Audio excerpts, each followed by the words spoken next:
The sun was sinking over the cracked asphalt of 7th Street in downtown Detroit, painting the sky a bruised orange. The air carried the tang of exhaust and fried chicken from a nearby food truck. A young delivery rider, Marcus, weaved through traffic on his beat-up bike, a thermal bag strapped to his back loaded with pizzas for a late-night order. At 20, Marcus was all hustle, working double shifts to save for community college, his mom's hospital bills a constant weight on his shoulders. His face, set with quiet determination, showed a guy who'd seen hard days but kept pushing. At the corner of 7th and Grand, a crew of 5 punks lounged outside a shuttered pawn shop, calling themselves the 7th Street Kings. They were small-time troublemakers, thriving on shaking down anyone who crossed their turf. Their leader, Trey, a lanky guy with a faded tattoo on his neck and a mean grin, spotted Marcus pedaling toward them. His boys, hyped on energy drinks and their own egos, spread out, ready for some fun. "Yo, pizza boy!" Trey shouted, stepping into the street. Marcus slowed, his gut twisting. He'd run into their type before, guys who thought stealing a few slices and a kid's pride made them big shots. "What you got for us, huh?" Trey sneered, yanking at Marcus's handlebars. Marcus gripped the bike tight, but one of Trey's crew, a heavy-set dude named Rico, shoved him hard. Marcus stumbled, the bike wobbling. The others laughed, snatching the thermal bag and tossing it around like a football. A pizza box hit the pavement, pepperoni scattering across the grime. "Man, come on," Marcus said, his voice steady but tight. "That's my last drop. I need this job." "Need it?" Trey mocked, stepping closer. "Go flip burgers, bruh. This our block." His boys cackled, one kicking Marcus's bike tire for good measure. A few pedestrians watched from across the street, muttering but staying clear. Marcus clenched his fists, not wanting a fight but hating the helplessness creeping in. What the 7th Street Kings didn't know was that they had an audience. A few cars back, stuck at a red light, Jason Statham sat in a black SUV. He wasn't the Hollywood tough guy with a script and explosions, just a 40-something Brit in town for a low-key visit, maybe to scout a gym or grab a burger with an old friend. But his eyes, sharp as ever, caught the scene unfolding on 7th Street. His fingers tapped the steering wheel, his jaw tightening as he watched the crew torment Marcus. The laughter, the spilled pizza, the kid's quiet strength, it hit a nerve. Jason knew that look, a guy trying to do right in a world that kept knocking him down. He didn't jump in right away. Jason wasn't some action flick hothead. He sized it up, noting the group's numbers, their sloppy confidence, the way Marcus held his ground despite the odds. It reminded him of his own days scraping by, dodging trouble before the spotlight found him. The light turned green, but Jason killed the engine and stepped out, locking the SUV with a chirp. In a plain jacket and jeans, he could have been anyone, except for the way he moved, like a panther stalking through the dusk. "Hey!"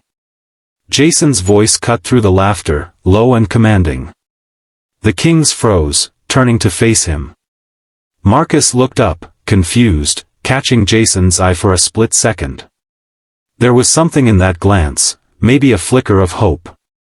Trey smirked, sizing Jason up. "Keep moving, man. This ain't your problem." Jason stepped closer, hands loose, eyes locked on Trey. "You're wrong," he said, calm but cold. "When you mess with a guy just trying to make a living, you make it my problem." The crew laughed, but it was shaky. Rico, the heavy one, cracked his knuckles and stepped up. "You want to get smoked, old man?" Jason's face didn't change. He'd faced worse than street punks. Real fighters, real stakes, back in his diving days and the rough years before fame. "Last chance," he said. "Give him his stuff and walk." Trey scoffed, tossing the pizza bag to one of his boys. "Or what, huh?" What happened next was a blur, over in seconds but burned into the memory of everyone there. Rico swung a wild haymaker. Jason slipped it, smooth as silk, and drove a precise elbow into Rico's gut. The big guy folded, wheezing. Another kid, wiry with a snapback hat, tried to rush Jason from the side. Jason pivoted, grabbing the kid's arm and twisting it just enough to drop him to his knees with a yelp. Trey, panicking, pulled a cheap switchblade, waving it like he'd seen in movies. Jason's eyes narrowed. Knives complicated things, but he wasn't fazed. He stepped in, faster than Trey could blink, and smacked the blade from his hand with a sharp strike. It skittered across the pavement. Before Trey could recover, Jason grabbed his jacket and pinned him against the pawn shop's graffiti-covered wall, not hard enough to break bones, just enough to make him feel small. "You think you're a king?" Jason growled, his voice low. "You're a coward. Picking on a kid with more heart than all of you put together." The other two backed off, hands up, muttering apologies. The small crowd across the street whispered, "Phones out now, filming." Marcus stood frozen, gripping his bike, unsure if this was trouble or a miracle. Jason released Trey, giving him a light shove. "Pick up the pizza," he ordered, nodding at the scattered box. Trey, red-faced, obeyed, fumbling to gather the slices. Jason turned to Marcus, his expression softening just a fraction. "You good, kid?" Marcus nodded, swallowing hard. "Yeah. Thanks, man." Jason crouched, helping scoop up the pizza box. "What's your name?" "Marcus," he said, still processing. "Marcus," Jason repeated, like it mattered. "You're doing honest work. Don't let these clowns tell you different." The crowd started to scatter, buzzing about the guy who'd taken down the 7th Street Kings. Trey and his crew slunk off, tails between their legs, their rep in tatters. Jason stood, brushing his hands on his jeans, and handed Marcus the thermal bag. "Can you still make the drop?" Marcus checked the bag, nodding. "Yeah, it's salvageable. I'll figure it out." Jason pulled a $50 bill from his pocket and pressed it into Marcus's hand. "For the hassle," he said.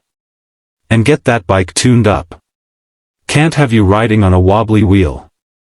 Marcus stared at the cash, then at Jason. "I can't take this." "You can, and you will," Jason cut in, "no nonsense. Now go. People are waiting for their pizza." Marcus hesitated, then gave a small, grateful nod. "Who are you, man?" Jason smirked, "Just a hint. Just a guy who hates bullies." As Marcus pedaled off, Jason watched him disappear around the corner, making sure the Kings didn't circle back. The street was quiet now, just the hum of traffic and the distant wail of a siren. He walked back to his SUV, his mind already on that burger he'd been craving. But there was a warmth in his chest from knowing he'd done something real, something that mattered. Marcus made his delivery, a bit late but with a story the customer, a tired single mom, didn't mind hearing. She tipped him $10, smiling at his resilience. As he rode back through Detroit's neon-lit streets, that 50 in his pocket felt like more than money. It was proof that the world could still surprise you with good. Back on 7th Street, the Kings licked their wounds in a dive bar, swearing they'd get even but knowing they'd never mess with that stranger again. Word spread through the neighborhood, a quiet legend about the guy who'd humbled the 7th Street Kings in seconds. Some called him a boxer, others a drifter with military training. A few, catching his face in the streetlight, swore he looked like that guy from those action flicks. Jason, meanwhile, was biting into a burger at a corner diner, the world none the wiser. For him, it wasn't about being a hero. It was about standing up when no one else would. And for Marcus, it was a night he'd carry forever, a night when a stranger showed him kindness and justice could still exist, even on the toughest streets of Detroit.